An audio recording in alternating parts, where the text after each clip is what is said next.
দেখুন, আমার ছেলে যখন ডন বস্কোয় পড়তো, আমি দীর্ঘ 12 বছর এই বাজারে বাজার করেছি।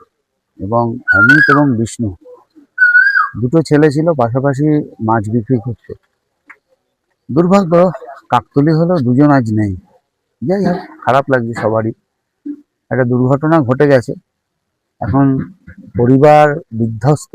দুটো বাচ্চা বাচ্চা মেয়ে আছে ওর। আমরা যতটা সাধ্য সরকারের যা করণীয় তত করবেই।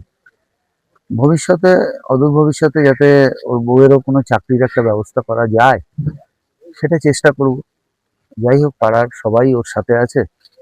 আহ, আর এবং আমরাও বলছি সবাইকে পাশে থেকে এই বিপদের দিনে যাতে পরিবারটাকে বাঁচিয়ে রাখা যায় তার চেষ্টা করে। মুখ্যমন্ত্রী ইতিমধ্যে ঘোষণা করেছেন সেই ঝড়ে যাদের প্রাণ গেছে তাদের 4 লক্ষ টাকা অনুদান। এটা আমি ডিএম এসডিও দুজনের সাথেই কথা বলেছি। তারাও ব্যাপারটা কি কি করণীয় বলেছে।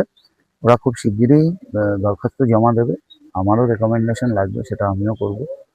যত তাড়াতাড়ি সেটা পাইয়ে দেওয়া যায়, সেটা তো আমাদের চেষ্টা থাকবে।